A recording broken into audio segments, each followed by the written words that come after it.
गिरिराज जी क्यों कहा गया गोवर्धन जी को? इनकी उत्पत्ति कैसे हुई और गिरिराज जी महाराज की क्या महिमा है?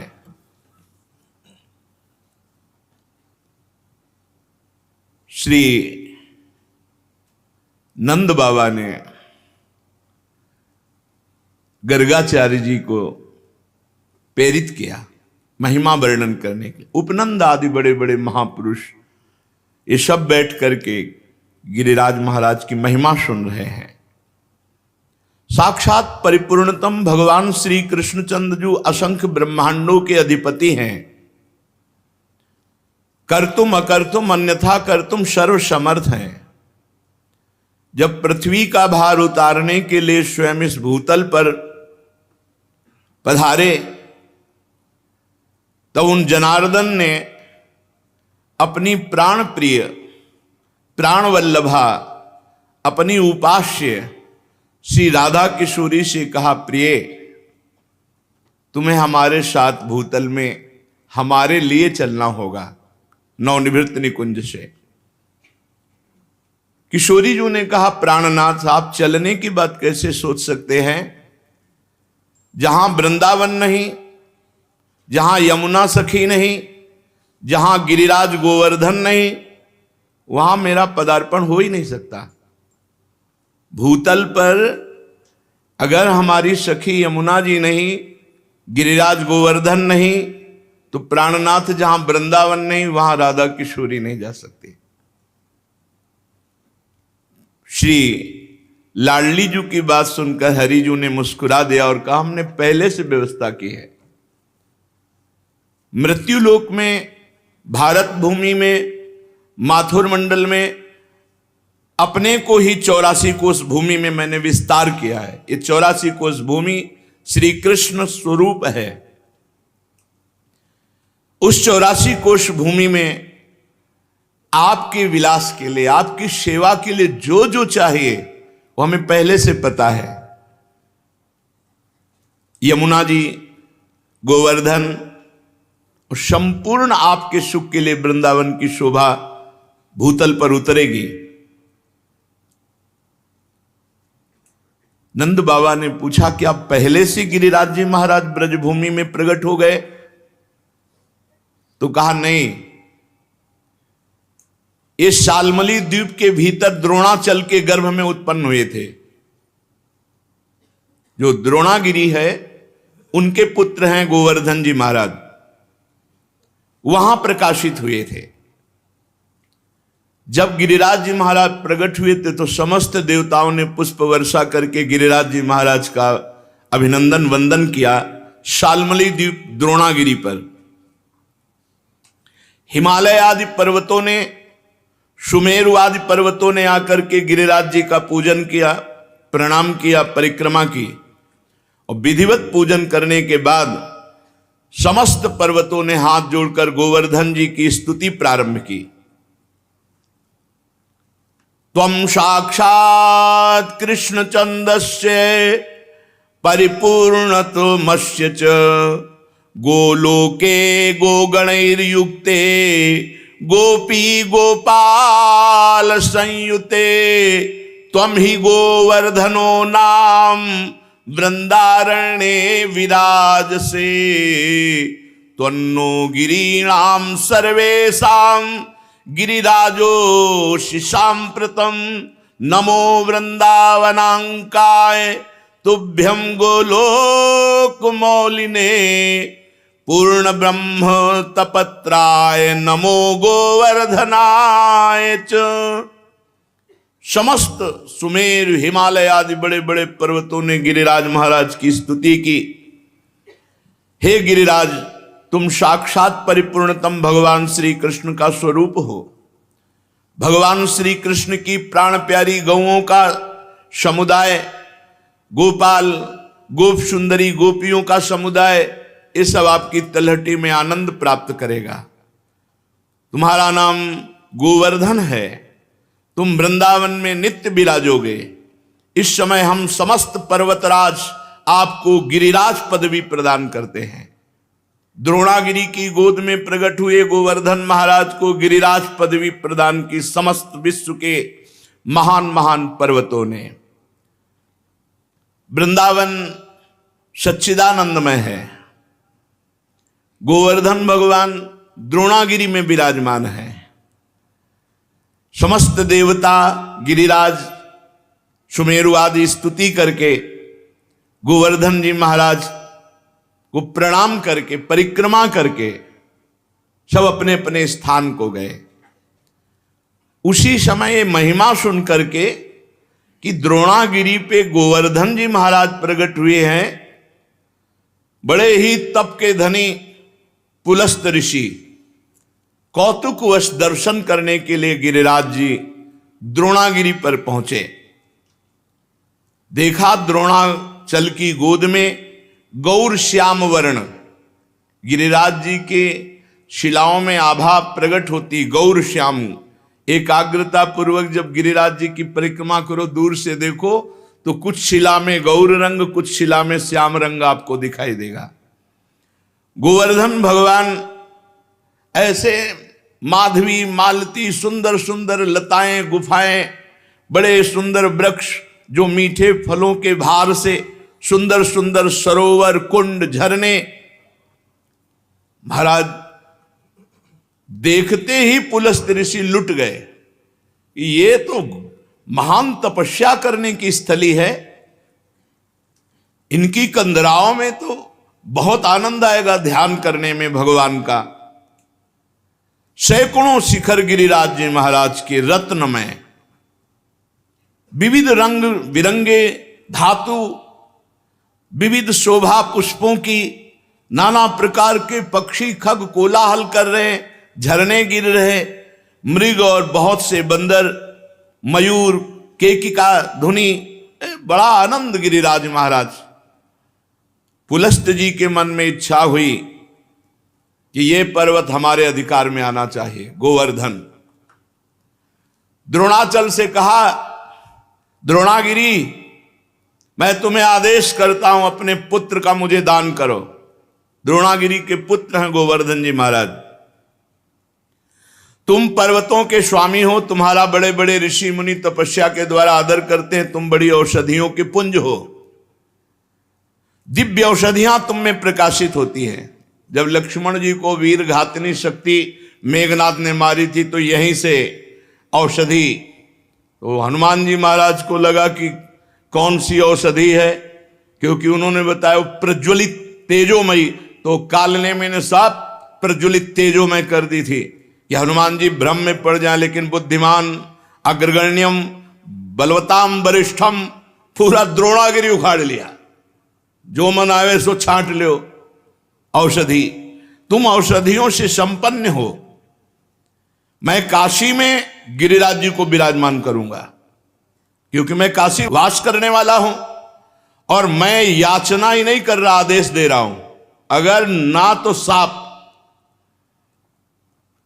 मेरा कोई प्रयोजन नहीं है, मैं तपस्या करूंगा गोवर्धन की शोभा देख करके, ऐसा मेरे मन में आया। भगवान विश्वेश्वर की महानगरी परम पवित्र मोक्ष प्रदायिनी काशी में जाकर गिरिराज गोवर्धन को विराजमान करेंगे। जहां पार्श्व में गंगा नदी बह रही, विश्वेश्वर विश्वनाथ भगवान विराजमान है, वहीं गोवर्धन को विराजमान करेंगे। आज तक ऐसा यश प्राप्त नहीं होगा जैसा गोवर्धन को यश प्राप्त होगा काशी में। मैं गोवर्धन के ऊपर ऐसी तपस्या करूंगा कि त्रिभुवन गोवर्धन की वंदना करेगा, और मेरी यह अभिलाषा तुम्हें पूर्ण करनी होगी। पुलस्त जी की बात सुन करके सदैव प्रकट हुए द्रोणागिरी और रोने लगे। द्रोणागिरी ने कहा, पुत्र स्नेह विह्वल, मेरे आंसुओं को तुम देख रहे हो तो आप अपनी तपस्या की बात सोच रहे हो। जब से गोवर्धन जी आए तब से मैं महान आनंद से हूं, मेरा आनंद क्यों छीनोगे। पुलस्त जी ने कहा, आप शोक मत करो, आपका यश होगा। द्रोणाचल बोले, महामुनि मैं पुत्र स्नेह से व्याकुल हूं, मुझे पुत्र अत्यंत प्रिय है, तथापि मैं आपकी आज्ञा का भी उल्लंघन नहीं कर सकता, क्योंकि जानता हूं आप एक क्षण में शाप देकर मुझे भस्म कर सकते हैं। द्रोणागिरी गिरिराज जी को अपने अंक में भर के कहा, पुत्र कुछ भगवान और रचे हैं, इनकी सोच अलग है, लेकिन कुछ भगवान और रचे हैं। भगवान का संकेत मानकर मैं तुम्हें इनको दान करता हूं। भारतवर्ष बड़ा पवित्र देश, धर्ममय देश है, जहां केवल भारतवर्ष में धर्म, अर्थ और काम मोक्ष की आराधना होती है। निष्काम कर्म के द्वारा, ज्ञान योग के द्वारा तत्वबोध या प्रेम केवल भारतवर्ष में। मैं तुम्हें प्रदान करता हूं पुलस्त ऋषि को। गोवर्धन जी ने महान ऋषि पुलस्त जी से कहा, थोड़ा आप हमारा परिचय भी तो जान लें। 8 योजन लंबा, 8 चौको 32 कोश, 2 योजन ऊंचा, 8 कोश ऊंचा, 5 योजन चौड़ा, 20 कोश, 5 चौको 20। ऐसे थे गिरिराज जी जब यहां आए थे। साफ हो गया महाराज का आगे तो रोज तिल तिल घट रहे हैं। ऐसी दशा में आप देख पाओगे कि मुझे ले जाकर काशी में विराजमान कर दो। पुलस्त जी ने कहा, बेटा मैं पुलस्त हूं, अगर संकल्प करूं तो पूरे भूमंडल को उठा के चल सकता हूं। मेरे हाथ पर केवल तुम बैठ जाना, मैं काशी में ही छोड़ूंगा तुम्हें। गोवर्धन ने कहा, फिर एक बार क्या बोल गए आप, सोच लो। एक बार हाथ में आ गया, उतार दिया तो फिर तुम्हारी सामर्थ्य नहीं होगी कि आप मुझे हिला भी सको। मेरी प्रतिज्ञा और आपकी प्रतिज्ञा एक। आपने कहा मैं यहां से उठाऊंगा और काशी में रखूंगा, और मैं कह रहा हूं अगर बीच में रख दिया तो मैं आपके यहां उठाए फिर नहीं उठूंगा। पुलस्त जी ने बात तय कर ली। शाल्मली द्वीप से लेकर कितने बड़े महान तपस्वी भारतवर्ष के कौशल देश के रास्ते में लिए हुए गिरिराज जी को आ रहे हैं। पर्वत द्रोणागिरी विकल हो गए। गोवर्धन जी ने द्रोणागिरी को प्रणाम किया और कहा, सदैव आपके साथ हमारा नाम, हमारे साथ आपका नाम जुड़ा रहेगा। आंसुओं से अभिषिक्त होकर द्रोणागिरी ने गिरिराज महाराज को विदा किया। दाहिने हाथ पर पुलस्त ऋषि ने उठा लिया और बड़ी तीव्र गति से चले। गिरिराज महाराज शांत देखते रहे। जेव ही माथुर मंडल में आए, ब्रज 84 कोश में, जहां गिरिराज जी विराजमान है। गिरिराज जी अपना भार भी बढ़ा लिया और विचार किया, ये मेरी लीला स्थली है मेरे प्रभु की, मैं यहां से एक कदम बाहर नहीं जाऊंगा। यहां भगवान श्री कृष्ण श्री किशोरी जी के साथ, ब्रजगोपियों के साथ, ग्वाल वालों के साथ यहां दिव्य लीला करेंगे, उसका मुझे आनंद मिलेगा। कैशोर लीला, बाल लीला, सब लीलाओं का आनंद मुझे मिलेगा। इतना ही नहीं, मेरे ऊपर दान लीला, मान लीला, ये सब प्रभु करेंगे। मैं एक कदम यहां से नहीं जाऊंगा ब्रजभूमि से। जहां किशोरी जी के साथ प्रभु अपने चरणों से विहरण करेंगे, वहां छोड़कर मैं अब कहां जाऊं। गिरिराज गोवर्धन इतने भारी पड़ गए कि मुनि का हाथ ऐसा लगा कि टूट जाएगा, और साथ में बड़ी जोर की लघुशंका लगी। गिरिराज महाराज की लीला, भार तो तपबल से रोक रहे थे, लेकिन लघुशंका तपबल से कहां तक रोके। वो बात थी कि अगर रख दिया तो भी तुम्हारी ताकत नहीं कि उठा सको। इतनी लघुशंका लगी कि वो बात भूल गए, और भार से हाथ पीड़ित तो गिरिराज महाराज जहां विराजमान है यहीं विराजमान किया, लघुशंका किया, आचमन किया, पवित्र हुए, और गोवर्धन से गाओ कर कमल में विराजमान हो। बोले खत्म खेल, हमारी और आपकी प्रतिज्ञा थी कि आप रख दोगे, उठा नहीं पाओगे, तो उनका तुम्हारे आने से मैं अभी उठाकर तुम्हें ले चलता हूं। पुलस्त ऋषि ने अपना सारा तेज तप बल सब लगा दिया, गिरिराज महाराज टस से मस नहीं हुए। मुनि ने कहा दैन्यता पूर्वक, गिरिराज तुम मेरी शक्ति का उपहास मत करो, मुझे अभी क्रोध तुम पर नहीं आ रहा है। मैं बहुत प्यार से तुम्हें द्रोणागिरी से सालमली द्वीप से लाया हूं काशी ले जाने के लिए, तुम मेरी भावना में बाधा मत पहुंचाओ। गिरिश्रेष्ठ चलो, भार अधिक मत बढ़ाओ, मैं जान गया हूं कि तुम रूठ रहे हो, लेकिन शीघ्र तुम्हारा सम्मान काशी में होगा। गोवर्धन जी ने कहा मेरा दोष नहीं है, आपने कोई मुझे यहां स्थापित नहीं किया है कि आप हमको लाके यहां से स्थापित किया। हमारी प्रतिज्ञा थी धरना मत बीच में, क्यों रख दिया बीच में? कोई लघु शंका, इसके हम जिम्मेवार थोड़ी है। अब मैं यहां से एक कदम भी नहीं जाऊंगा, तुम्हारी ताकत नहीं कि यहां से ले जाओ। अब तो पुलस्त मुनि की सारी इंद्रियां क्रोध से व्याकुल हो गई और ओंठ फड़कने लगे। उन्होंने कहा तुम हमारा सारा उद्यम व्यर्थ कर दिया है द्रोण पुत्र गोवर्धन, मैं तुम्हें शाप देता हूं कि आज के बाद तुम तिल तिल रोज घटोगे। तो गिरिराज महाराज पहले 8 योजन 32 कोस, अब 21 किलोमीटर की परिक्रमा रह गई है। कितने ऊंचे? 2 योजन 8 कोस ऊंचे, 5 योजन चौड़े, बहुत देखो तिल तिल रह गए। भजन कर लो, कलयुग और आगे बढ़ेगा, तब गंगा और गिरिराज अंतर ध्यान हो जाए। जब तक गंगा और गिरिराज हैं कलयुग का तांडव नहीं हो सकता। पर रोज एक एक तिल गिरिराज जी क्षीण हो रहे हैं। शाप दे दिया, तिल तिल भर तुम रोज क्षीण हो गए। गिरे त्वाति धृष्टेन न कृतो में मनोरथा तस्मात् तु तिल मात्रम ही नित्यम त्वम क्षीणताम ब्रज। ब्रजवास करो लेकिन एक एक तिल रोज क्षीण हो गए। गर्गाचार्य जी कहते हैं यावत भागीरथी गंगा यावत गोवर्धनो गिरी तावत कलेह प्रभावस्तु भविष्यति न करहिचित। जब तक गिरिराज गोवर्धन विराजमान है, भागीरथी गंगा प्रवाहित है, तब तक कलयुग अपना तांडव नहीं कर सकता। हाँ, उसका प्रभाव रहेगा। तांडव शब्द से मतलब है भ्रष्टाचार ही भ्रष्टाचार, भ्रष्टाचारा सब संसारा धर्म सुने नहीं काना कलिकाल बिहाल की मनुजा नहीं माने को अनुजा तनुजा। ऐसा भ्रष्ट आचरण, न कहीं स्वाहा न स्वधा न राम न कृष्ण न हरि, अब बिल्कुल भ्रष्टाचार। तब भगवान कल की रूप में आकर इन दुष्टों का संहार करके फिर नवीन शांति की स्थापना करेंगे। उस दिन से गोवर्धन महाराज ब्रज में विराजमान हुए, पर महाराज पुलस्त जी के शाप से तिल तिल क्षीण होते गए।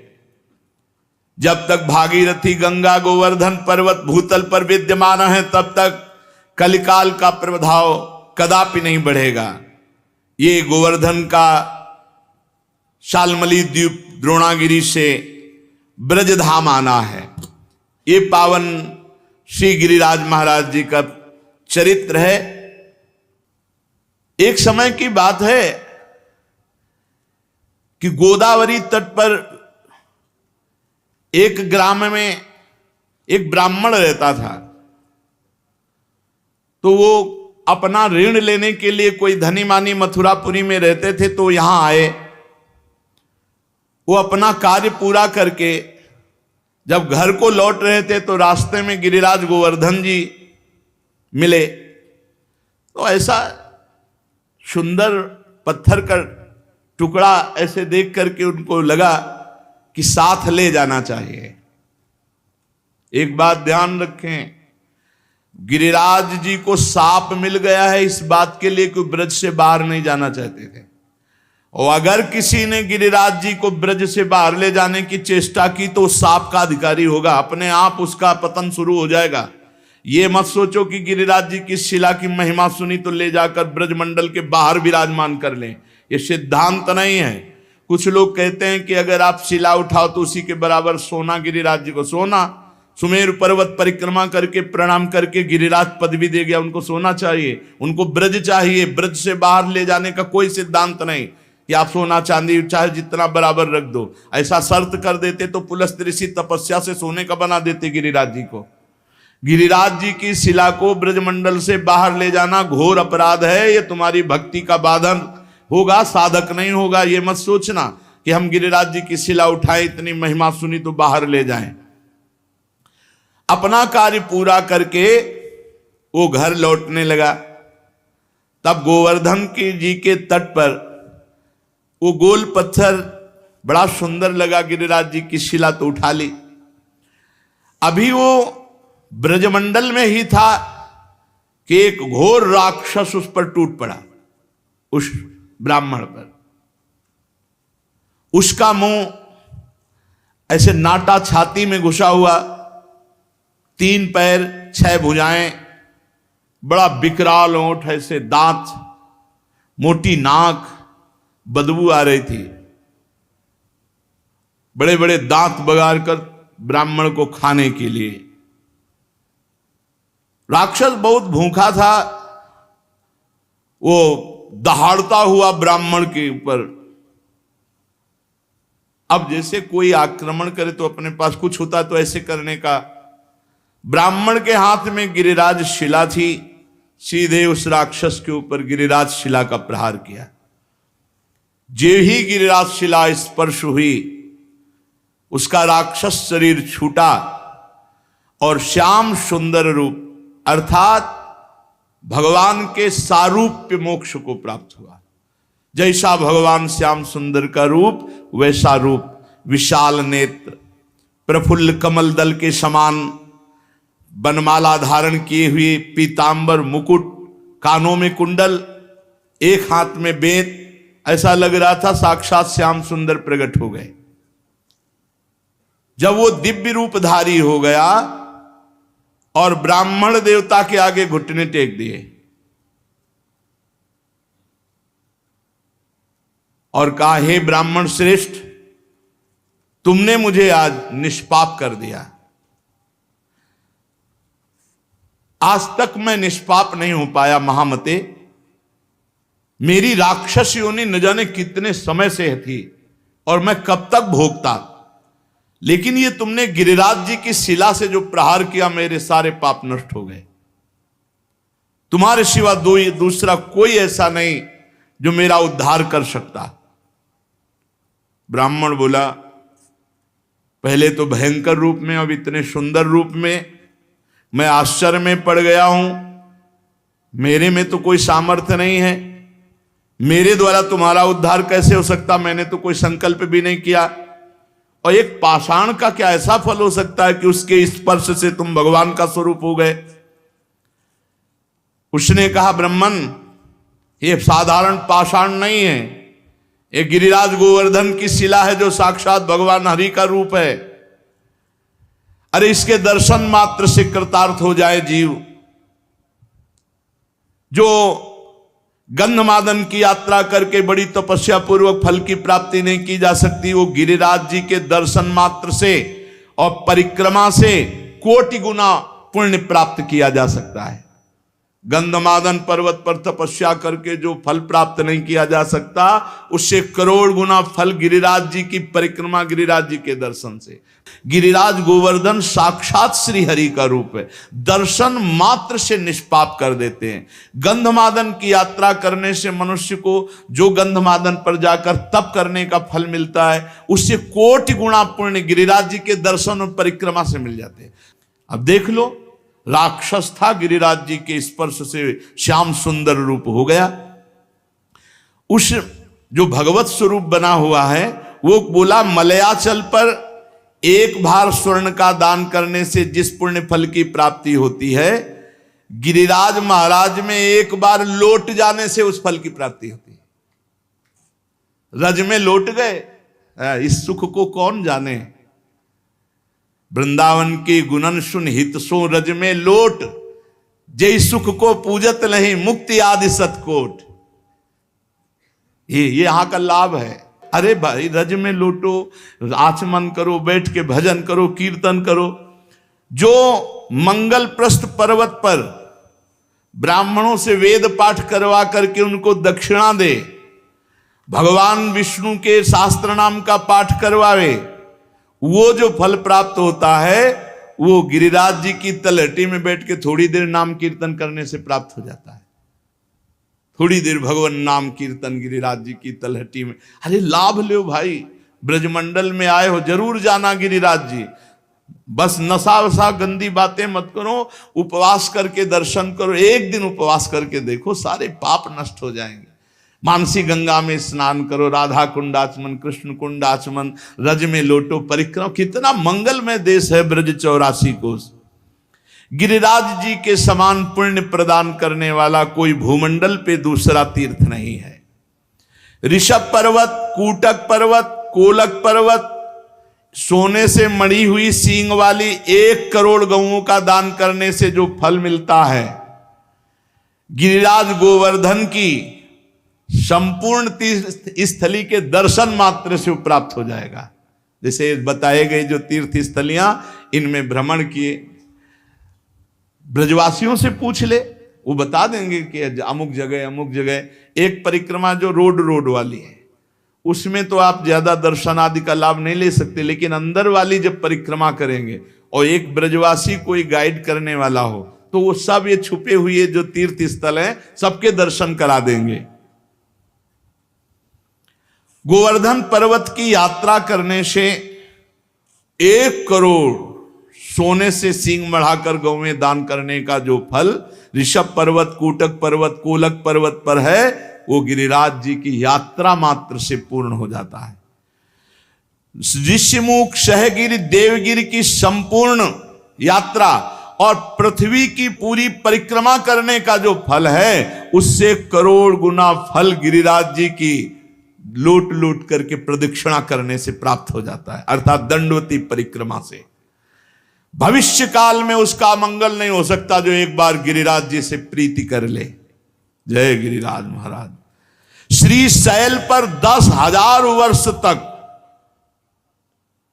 जो तप और यज्ञानुष्ठानों का फल मिलता है, गोवर्धन के पुच्छ कुंड में, जहां अप्सरा कुंड है पुछरी के लोठा के पास, स्नान करने से वो फल प्राप्त हो जाता है।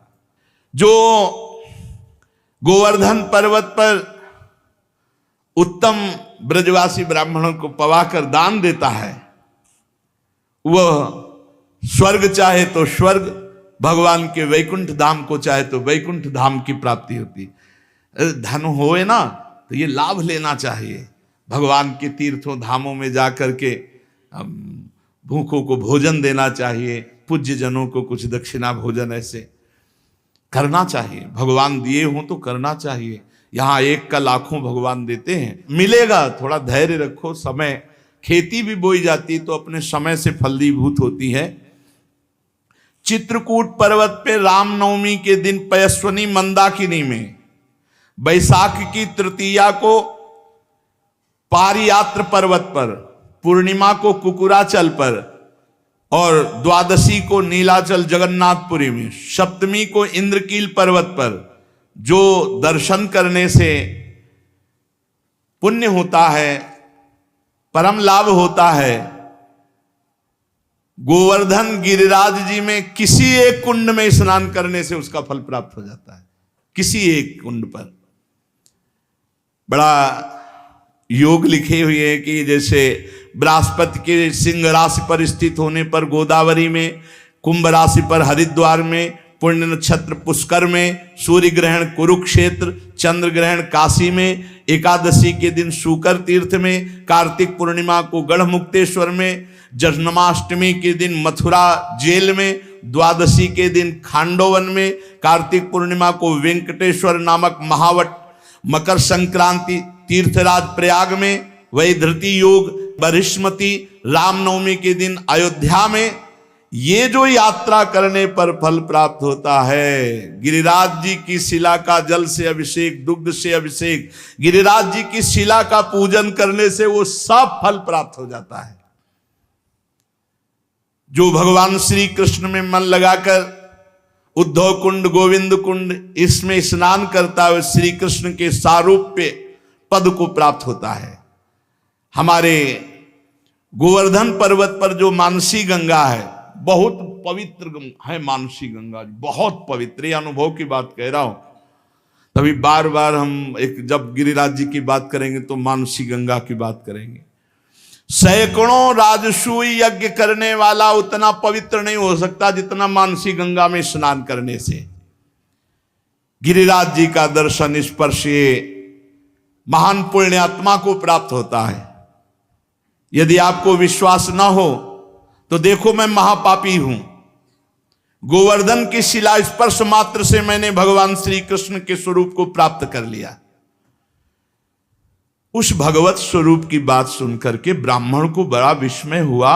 गिरिराज जी के प्रभाव को जानकर बार बार पुलकित हुआ। फिर ब्राह्मण ने पूछा, इस समय तुम दिव्य रूप में हो, पहले तो मुझे राक्षस रूप में दिखाई दिए। तो सिद्ध ने कहा, मैं पूर्व जन्म में एक धनी वैश्य था, समर्थ था, खूब धन संपत्ति हमारे पास थी, रूपवान था।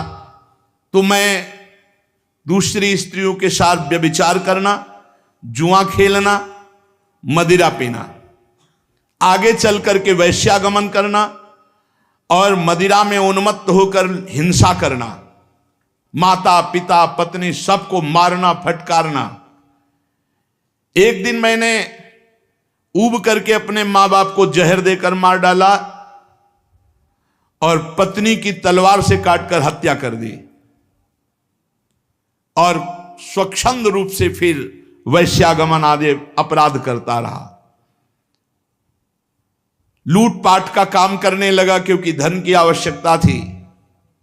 एक दिन मैं बहुत स्वर्ण के आभूषण लूट कर लाया तो वैश्या ने मुझे जहर खवाया, गले में फांसी लगाई और मौत के घाट उतार कर कुएं में फेंक दिया। गंदे आचरण वाले की गंदी ही गति होती है।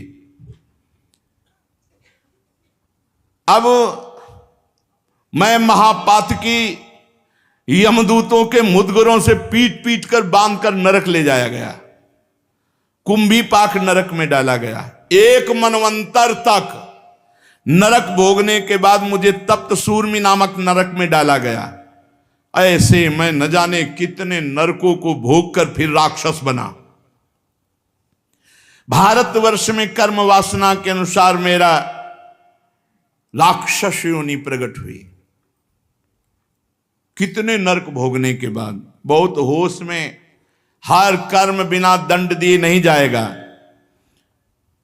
10,000 वर्ष से मैं भूखा तड़प रहा हूं, मारा मारा घूम रहा हूं 10,000 वर्ष से।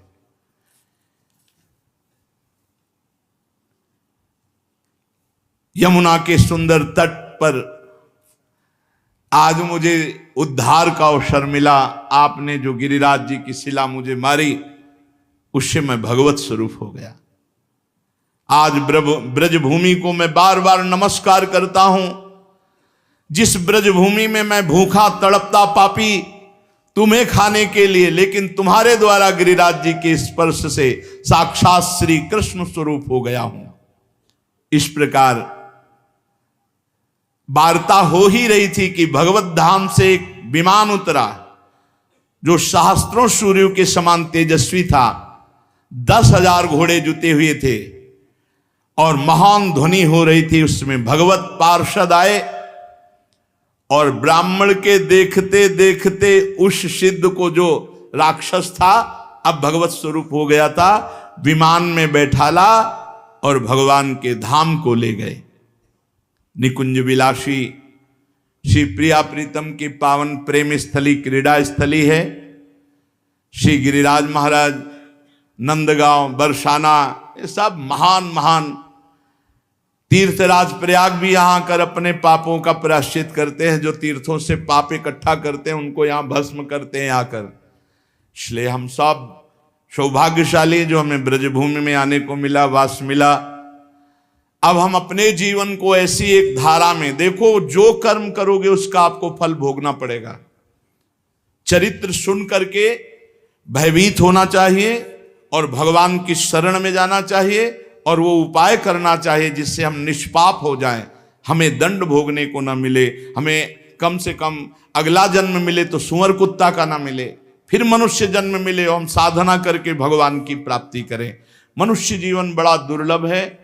दुख की निवृत्ति के लिए कोई भ्रमित मत होना, बार बार आपसे कह रहे हैं। जब तक आप स्वयं अनुष्ठान नहीं करेंगे, स्वयं भजन नहीं करेंगे, तब तक आपके दुख को कोई मिटा नहीं सकता, नहीं मिटा सकता। का हिमवंत मुनीस सुन जो कछ लिखा लीला, देव दनुज नर नाग मुनि को न मेटन हार। बेकार का इधर उधर मत फंसो, स्वयं सत्संग सुनो, विवेक के द्वारा अच्छे आचरण करो, नाम कीर्तन करो, भगवान की चर्चा कहो, भगवान की चर्चा सुनो और दूसरे में भगवत भाव करके उनका मंगल सोचो। दूसरों का मंगल सोचने वाला स्वयं मंगलमय हो जाता है और दूसरों का मंगल करने वाला स्वयं अमंगल रूप हो। देखो राक्षस रूप हो गया, माता पिता को मारा, पत्नी को मारा तो घोर राक्षस बने। और मरे कैसे? जहर खवा के गला घोंट के अंधे कुएं में फेंक दिए गए और हजारों वर्ष, मनवंतर को मतलब तो बहुत होता है, ऐसे नरकों को भोग कर फिर राक्षस बने। हम लोग ब्रजमंडल में आए, सत्संग सुने, अब हमारा जीवन नीचे नहीं गिरना चाहिए, हमारी उन्नति होनी चाहिए और वो होगी नाम जप से। रज का सेवन करो, चरणामृत पियो, बहुत बड़ी सामर्थ्य रोज चरणामृत पीने में है। अकाल मृत्यु हरणम सर्वव्याधि विनाशनम श्री कृष्ण पादोदकम पीत्वा पुनर्जन्म न विद्यते। खूब चरणामृत पान करके नाम जप करते हुए जीवन सार्थक कर लें। शेष चर्चा आगे। श्री राधा वल्लभ लाल की।